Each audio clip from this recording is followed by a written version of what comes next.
Seja bem-vindo, Haroldo, ao norte pioneiro do Paraná. Essa é a região da Gráfica Romano, onde nos anos de 1960, um jovem da Mocidade Espírita do Centro Camille Flammarion de Camará, Hélio Romano, começou a transformar páginas dos livros de André Luiz, de Emmanuel e de outros autores espirituais em mensagens que ajudaram a popularizar a doutrina espírita no Brasil e também em alguns países. Logo, Francisco Cândido Xavier tomou conhecimento destas mensagens e começava aí uma grande amizade entre a Gráfica Romano e este médium querido. Quando ainda não havia a FEB TV, a Rádio Fraternidade, a Rede Amiga Espírita e tantos outros meios de comunicação através da internet, como atualmente, e livros não eram acessíveis a qualquer bolso, as mensagens do norte pioneiro do Paraná chegavam a muitos corações e também a portas dos cemitérios nos dias de finados. E foi assim que o Espírito Emmanuel acabou ditando a Chico a mensagem "Eles vivem", especialmente para ser impressa na Gráfica Romano, aqui no norte pioneiro do Paraná. Meu mais profundo agradecimento à Quarta URI pela bênção da oportunidade que me foi concedida nesse dia muito especial. Confesso que me emocionei muito com a história da Gráfica Romano, com a história de pioneirismo na divulgação do Espiritismo aqui no norte do Paraná. Era uma turba imensa de espíritos, estavam ali reunidos em um amplo ambiente do mundo espiritual, pelos benfeitores do mundo maior, que intentavam supervisionar a programação espiritual de cada uma daquelas almas. Todas elas traziam um roteiro seguro para a próxima encarnação que se aproximava. Muitos deles traziam um coração constrangido, amargurado de culpa pelos desvios e quedas em existências anteriores. Outros estavam ansiosos diante das provas e expiações que haviam assumido na presença de espíritos que patrocinavam a sua nova existência. Outros, caminhando entre a consciência e a inconsciência, mal se davam conta da oportunidade que os aguardava um pouco mais adiante. É que todos aqueles espíritos reencarnariam, cada qual num tempo específico, cada qual num momento específico, mas seriam todos eles contemporâneos. Viveriam momentos especiais na história dos seus espíritos imortais e na história da própria Terra. Aqueles espíritos possuíam um traço em comum nas suas programações espirituais: nasceriam no tempo e no lugar em que o governador espiritual do orbe estaria encarnado. Alguns deles teriam a chance de encontrar pessoalmente Cristo. Outros seriam tocados de maneira intensa pela ação libertadora de Jesus. Uns haviam falhado no poder,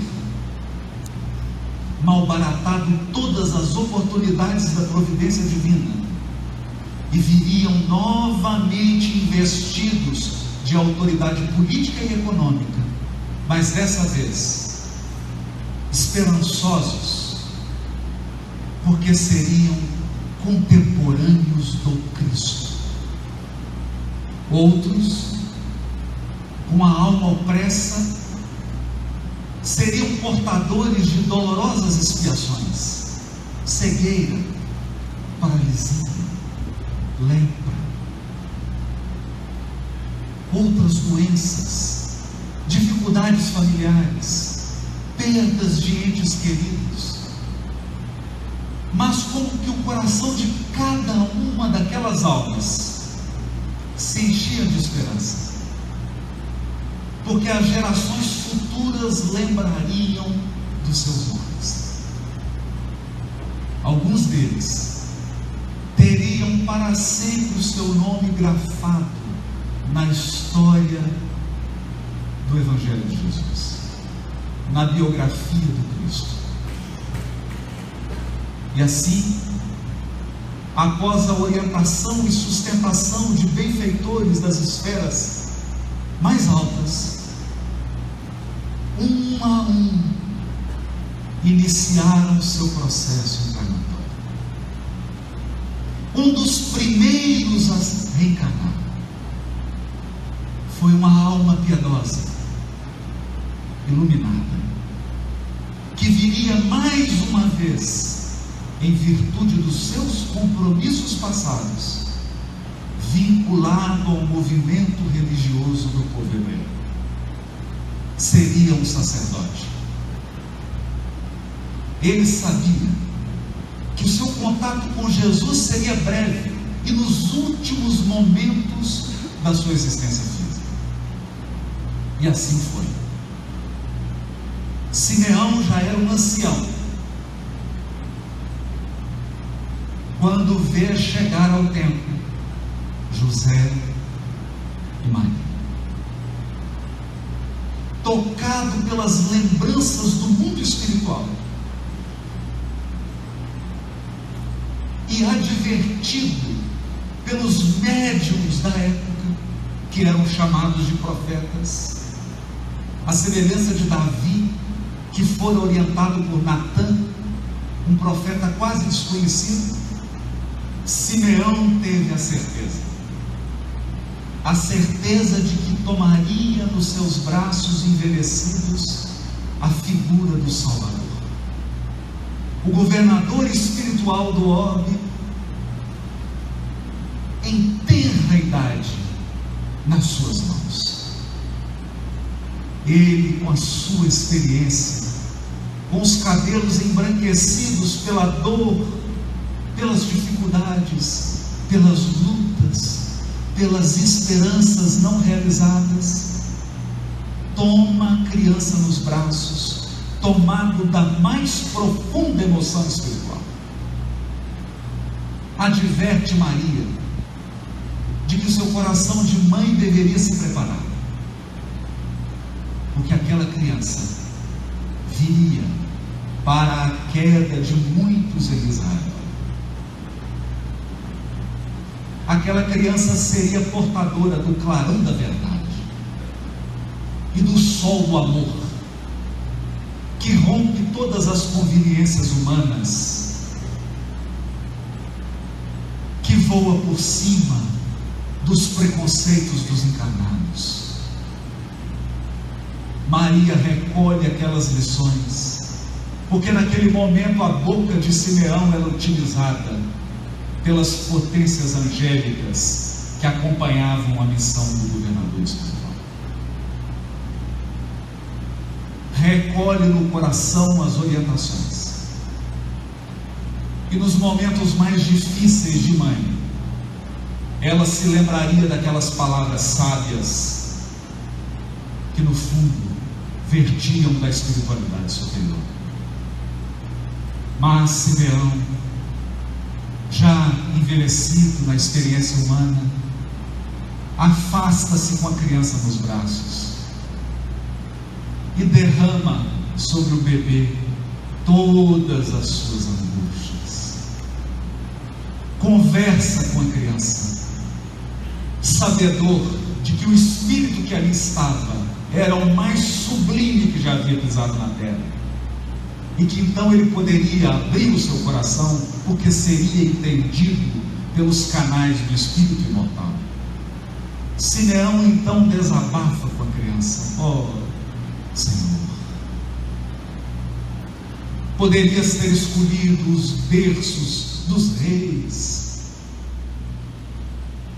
poderias ter escolhido os lares mais enaltecidos do nosso povo. No entanto, Senhor, escolhestes uma humilde manjedoura, escolhestes a casa de um carpinteiro, Senhor. Como esperas, com tão poucos recursos, alterar o curso da história humana? Senhor, com que recursos edificarás o reino de Deus? Nascestes em um lar humilde, sem projeção política. Nós vivemos tempos tormentosos, Senhor, de opressão romana, de anseios de libertação. Por que, Senhor? Onde pretendes iniciar a edificação do reino de Deus? Nesse momento, sentindo-se envolvido por potências do mundo espiritual, que cercavam aquele diálogo com a máxima atenção, Simeão percebe que as mãos da criança tocam no seu peito, no coração, como a dizer-lhe que aquela missão gloriosa se instauraria primeiro no coração das criaturas humanas. O reino de Deus seria a obra divina no coração dos homens. Experimentando as lembranças daquela reunião no mundo espiritual antes de encarnar-se, e sensibilizado pelas presenças espirituais,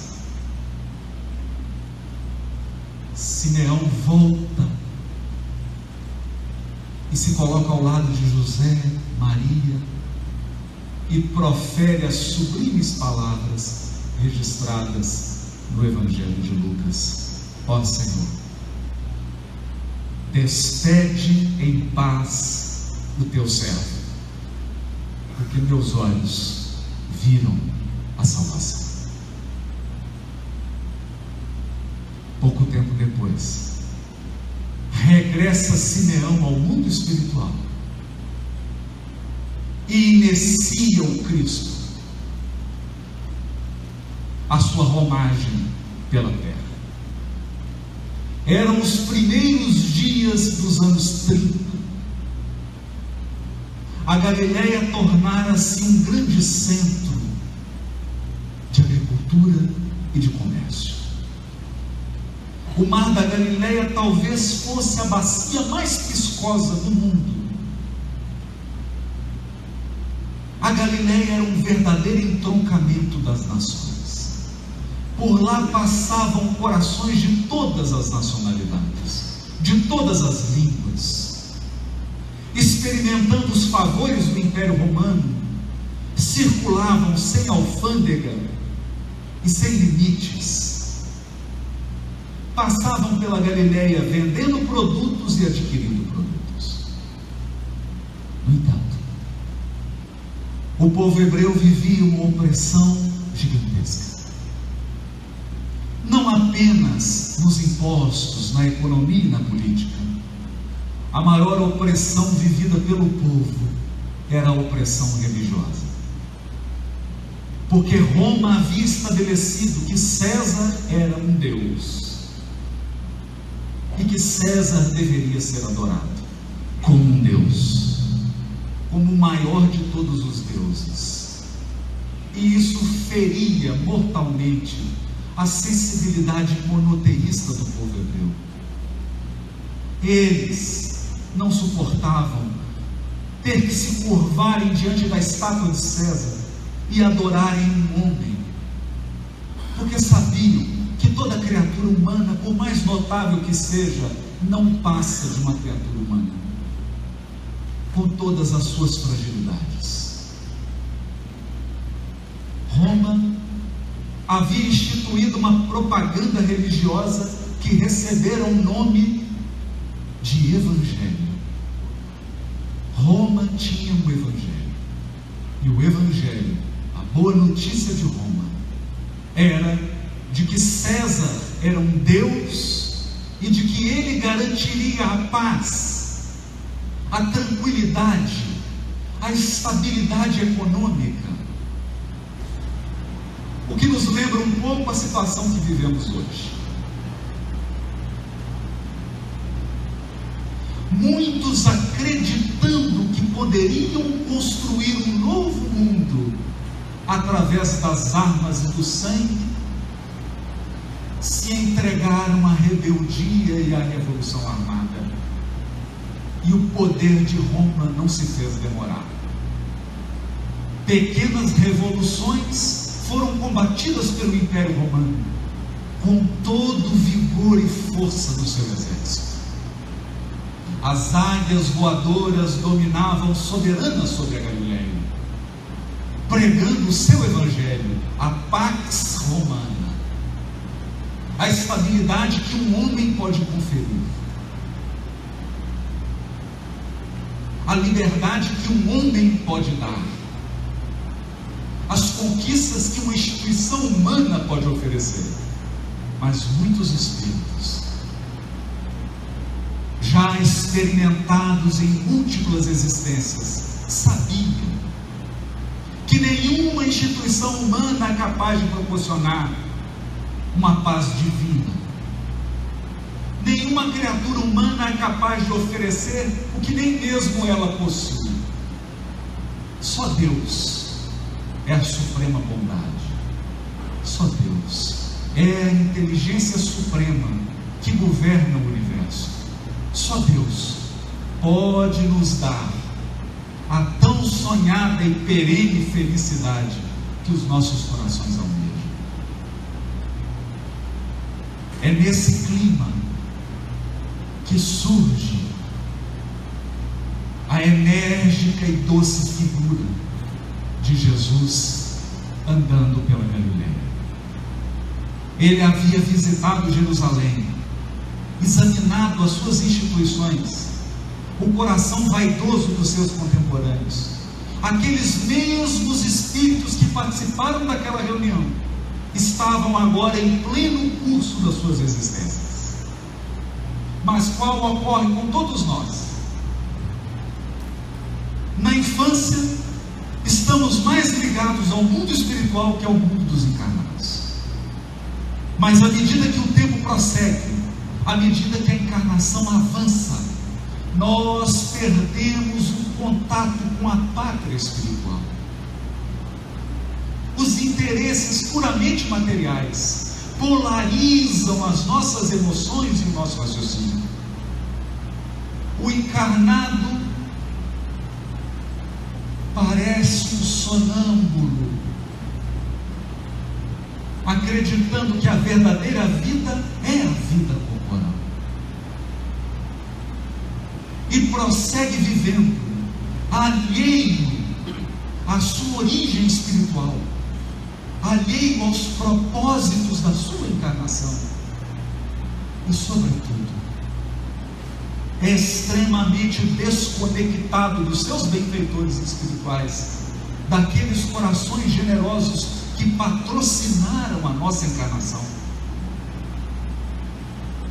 Muitos que haviam participado daquela assembleia agora estavam profundamente mergulhados na carne, buscando a satisfação de interesses mesquinhos, de interesses pessoais. E o Cristo, na sua clarividência, na sua potência espiritual e enxerga por dentro da alma, e é capaz de detectar a queda dos seus contemporâneos.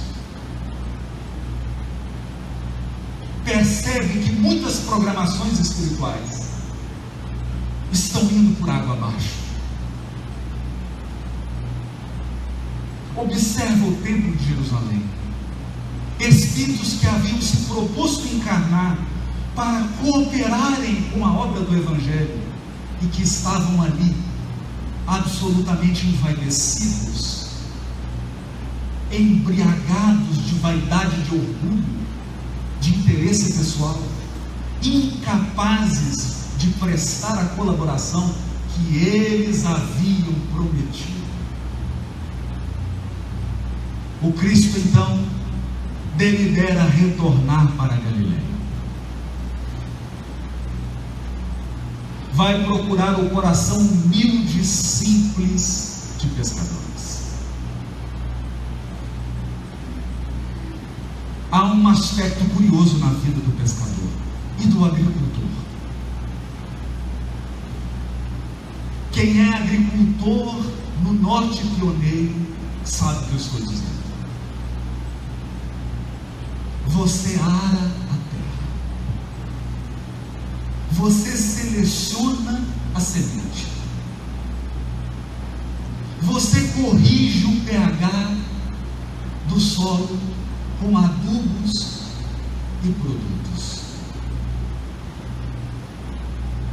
você faz a irrigação quando necessário, capina, retira as ervas, observa se não há pragas. Mas ao final de todas as providências, o agricultor entrega o fruto do seu trabalho a Deus, ao tempo, porque ele não sabe se irá chover, se irá fazer sol, se terá geada, se não terá. Ele não tem a certeza da colheita, ele tem a certeza do plantio, e ele aguarda, faz sua parte, esperando que Deus faça dele, confiando que a natureza irá retribuir as suas esperanças e expectativas. Assim também o pescador. Ele acorda cedo, ele prepara a rede, ele arruma e apronta o barco, ele parte de madrugada, mas ele não tem garantia de que o peixe estará lá. Ele não tem garantia de que o seu esforço será recompensado por uma pesca maravilhosa. Mas meus amigos, afinal, a encarnação não será também assim? A nossa existência não será também semelhante aos dos pescadores de Cafarnaum?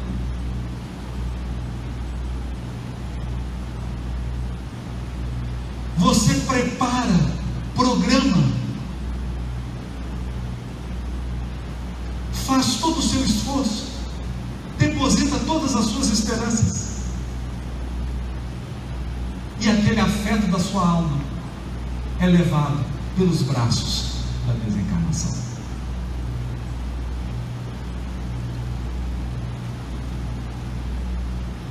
Você é responsável por seu corpo físico, é comedido. No entanto, em determinado momento da sua existência, uma doença grave lhe colhe, a você ou a um ente amado. Não seria a encarnação também uma pescaria?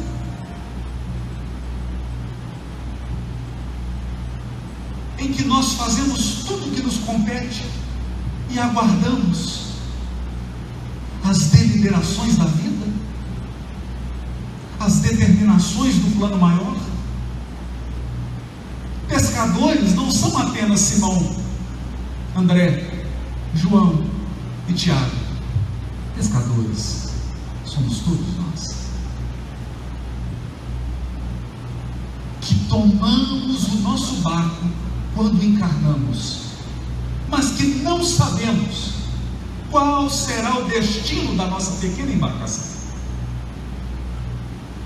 Não sabemos em que ponto da jornada seremos colhidos por alguma tempestade, por algum revés.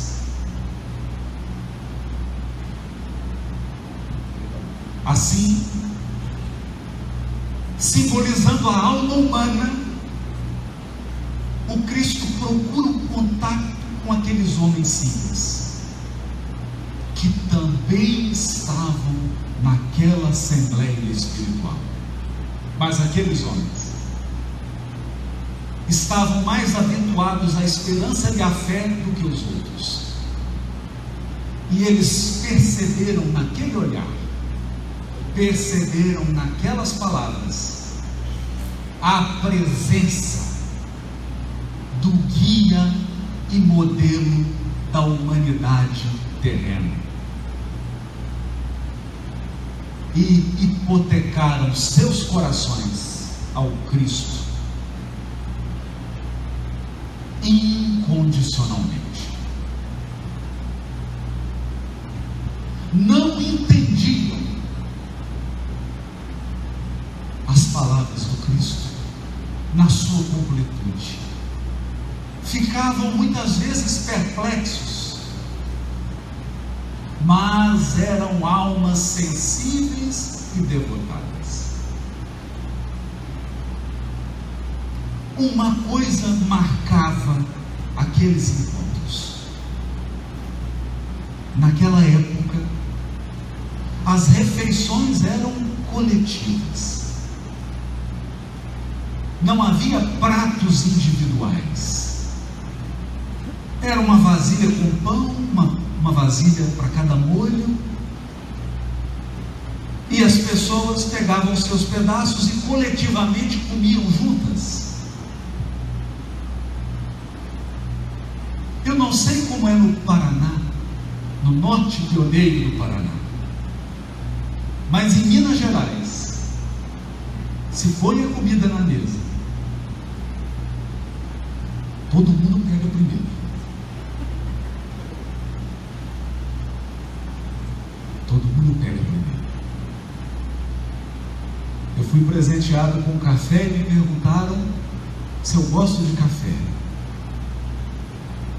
ou se eu gosto de queijo. Em Minas a gente diz que gosta da mãe. Café e queijo a gente ama. Então, quando coloca a mesa, a primeira reação humana é servir-se. Nosso impulso é nos servir. Se estamos com fome, nosso impulso é pegar a comida, saciar a fome. Não era diferente na Galileia, mas eles notaram algo diferente. Aquela alma sublime que lhes tocava de um modo tão profundo, possuía o estranho hábito de servir primeiro a todos. Aquele galileu pegava o pão, entregava os pedaços a cada um, pegava na mão de cada um, fazia com que eles molhassem o pão no molho, repartiam o peixe, e só depois de todos comerem, ele se serviu.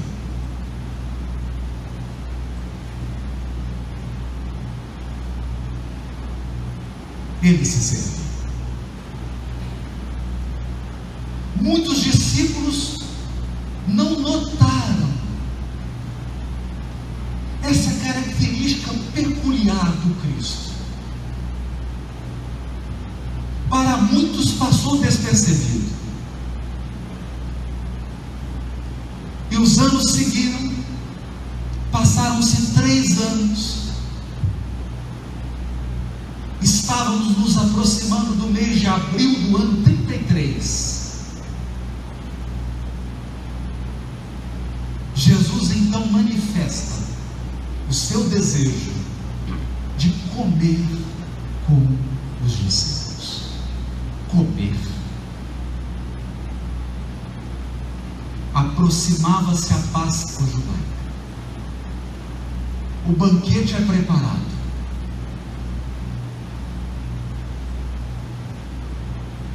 Mas quando Jesus adentra, os apóstolos discutiam entre si qual era o maior.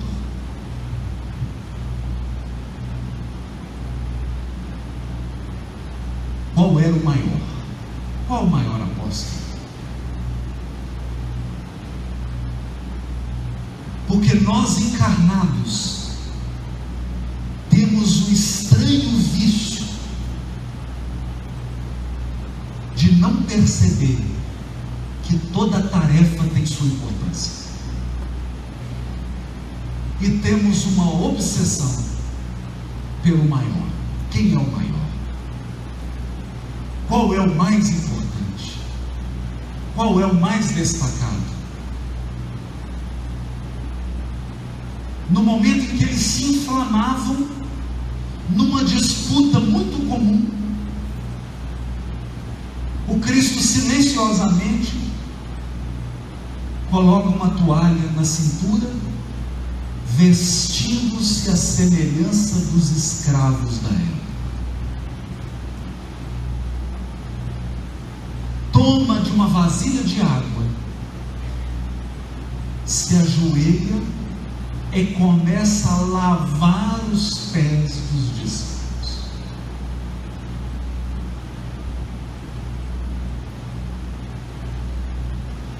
Não precisou que o mestre dissesse palavra.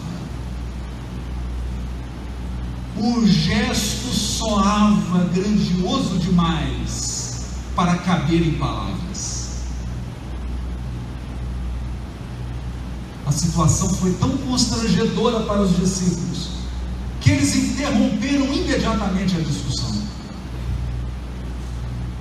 Um deles, aquele que seria eleito,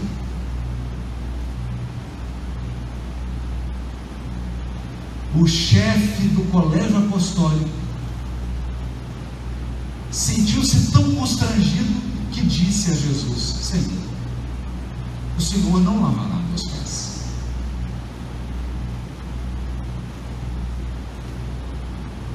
É como se o seu coração gritasse: Mestre, eu já entendi a lição.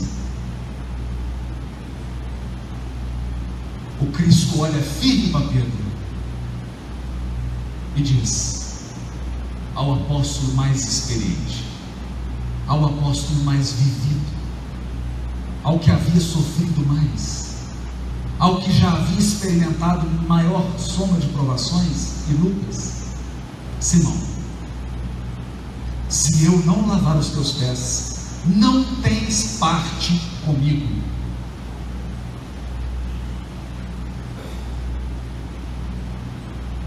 Como a deixar gravado que a maior virtude do Evangelho é a virtude da humildade. E o mais alto cargo a ser almejado por um espírita ou por um cristão é o cargo de servidor, daquele que serve, como o patriarca da família romana, que serviu a ponto de tocar a espiritualidade pelo seu gesto.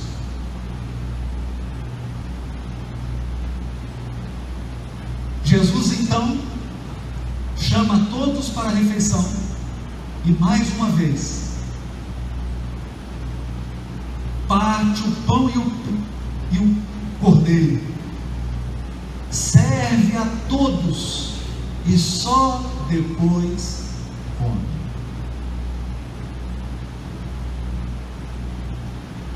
Eles não perceberam. Eram lições demais para um só dia. Os acontecimentos seguem seu curso. Aqueles espíritos que haviam se comprometido a apoiar o Evangelho estavam agora envolvidos nos mesmos erros das existências anteriores. E essa derrocada de um grupo de espíritos acaba redundando na crucificação de Jesus. Desde o momento da sua prisão, um fato extraordinário notou-se na conduta de Jesus. Ele não reagiu. Eles que tinham presenciado o Mestre andar sobre as águas, multiplicar os pães, curar os leprosos, abrir os olhos de cegos, estavam diante agora de alguém que não usava nenhuma das suas faculdades anímicas e espirituais em seu próprio favor. O Cristo cedia silencioso a todas as violências inomináveis. Naquele momento, o coração dos discípulos se enche de amargura. Amargura. Amargura é quando você acredita que Deus lhe deu as costas. Amargura é quando você tem certeza de que o seu problema é maior que você. Amargura é quando você tem a sensação de que não há nenhum benfeitor espiritual ao teu lado. Amargura é quando você acredita que a sua vida não tem um propósito, não tem uma programação, que as coisas estão acontecendo a você por acaso, que você é um barco desgovernado. E o coração dos discípulos foi tomado de amargura, porque eles pensaram: se o Cristo que andava sobre as águas está agora numa cruz, perecendo, o que será de nós? O que será do Evangelho? O que será da transformação do mundo? E eles presenciaram, amargurados, a partida de Jesus.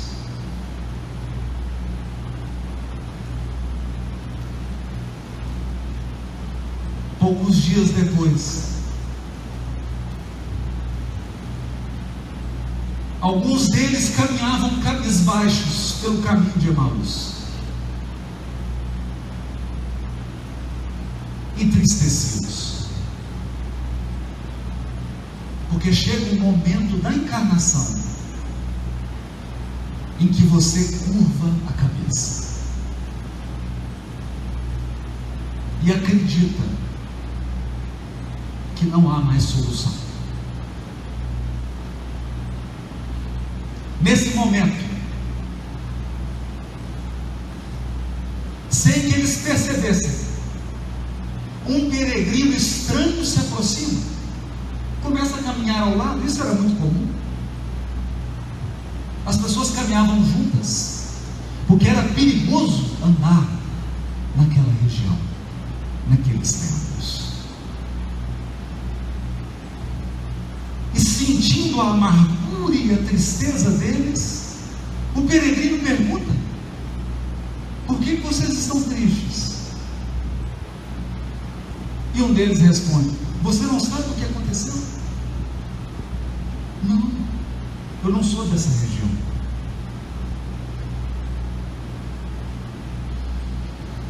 profeta nazareno, o Messias, foi crucificado.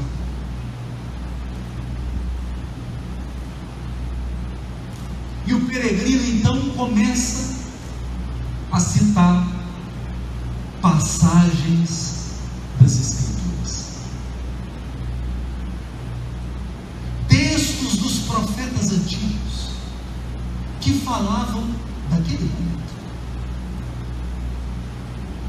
que falavam daquela situação. Eram as profecias do Antigo Testamento que testemunhavam a programação espiritual do Cristo,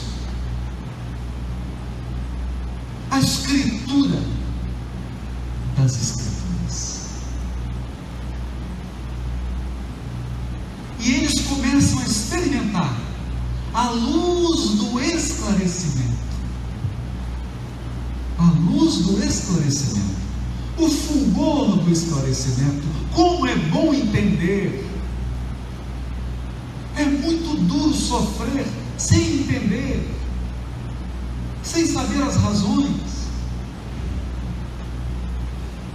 Emmanuel então ditará pelas mãos de Francisco Cândido Xavier a página Escritura Individual. Por quê? Porque a vida de cada um aqui também possui uma profecia. A vida de cada um de nós também possui uma programação. Em termos gerais, há também uma profecia sobre acontecimentos que você viverá nessa encarnação. E é tão bom entender. É por isso que nós temos a bênção do Consolador prometido, que ilumina as nossas vidas e revela por trás do caos, por trás dos acontecimentos mais dolorosos, a sua escritura individual, a profecia da sua vida, aquilo que você sabia que iria passar antes de encarnar.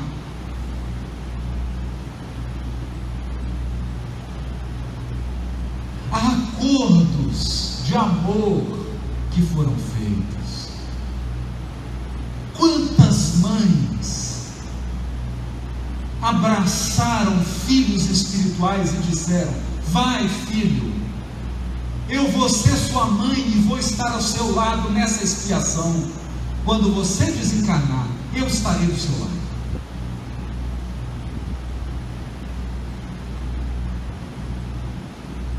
Encarnou o filho também, e a profecia se cumpriu, e a promessa se cumpriu,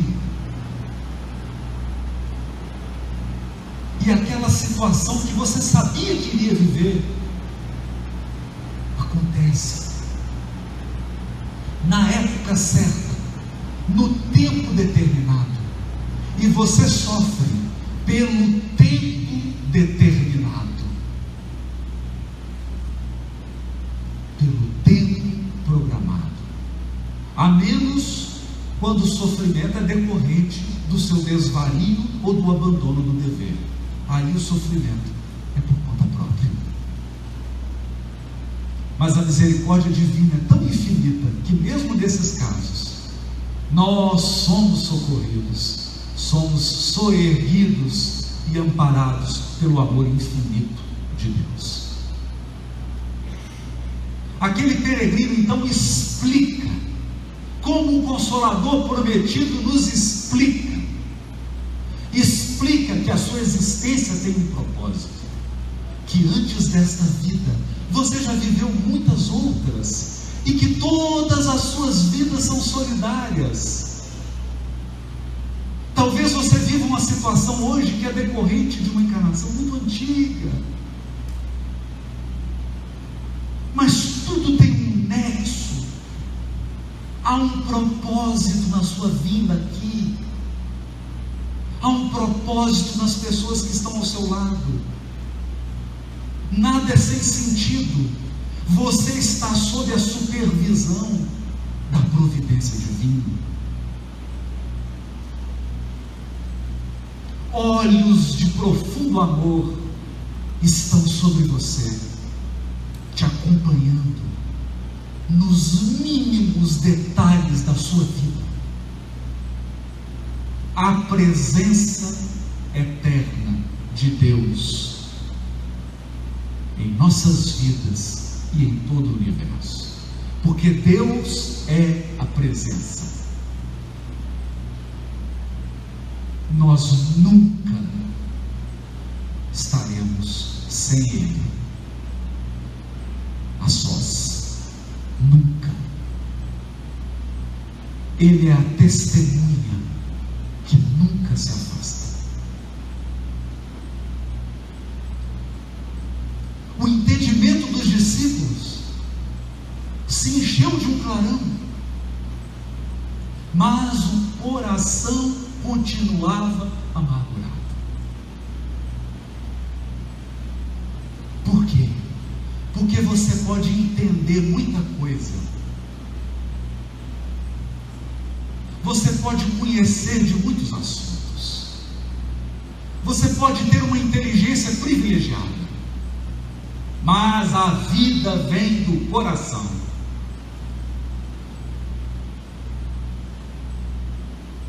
A chama vem do sentimento.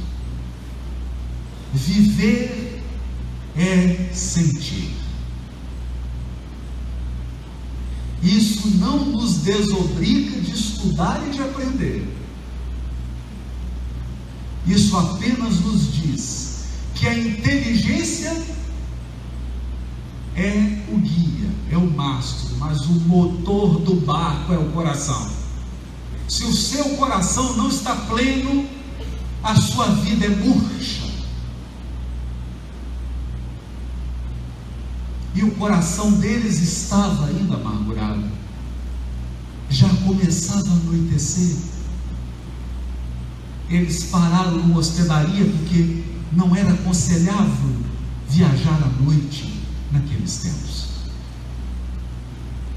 Mas eles estavam tão encantados com aquelas explicações, com aquelas palavras de sabedoria, que convidaram o peregrino para entrar, para se hospedarem com ele. E o peregrino aceitou. Entraram, fizeram o check-in e foram para a refeição. Foram fazer a refeição. Não há nada mais angustioso do que comer com o coração amargurado. Podem te servir um banquete, se o seu peito está oprimido, nada tem sabor. Mas então, quando a refeição foi posta na pequena mesa baixa, eis que o peregrino começa a partir o pão.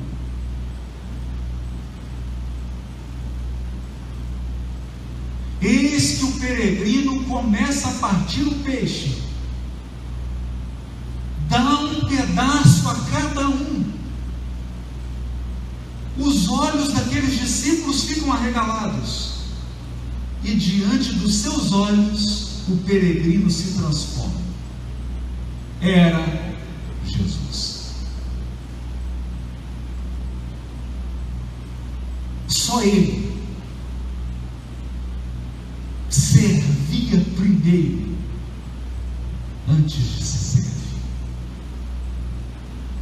Só Ele era um companheiro que primeiro se preocupa com o outro, para depois pensar nele. Mesmo na cruz, na mais extrema dor, Jesus teve a grandeza de esquecer seu sofrimento para cuidar da sua mãe Maria e do seu discípulo João.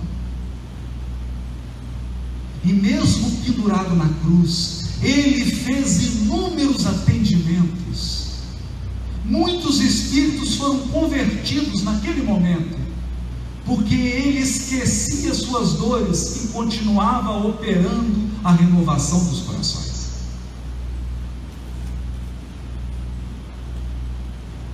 Ficava gravado para sempre a essência do Evangelho de Jesus, que é compartilhar. O verdadeiro cristão, o verdadeiro espírita, que é a mesma coisa, é alguém que sabe compartilhar, que sabe estar presente.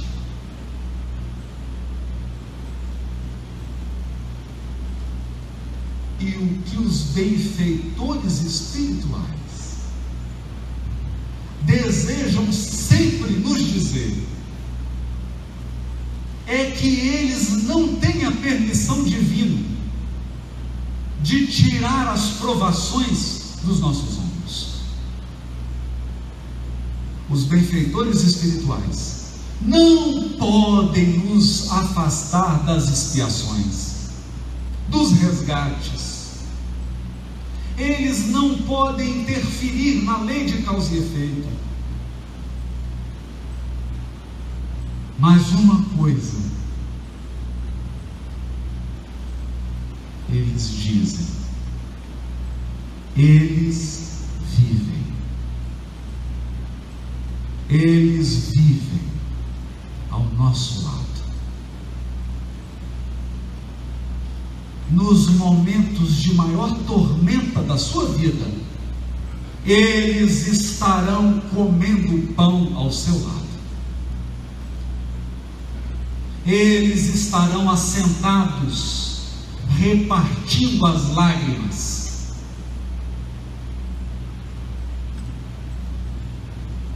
Eles estarão apostos,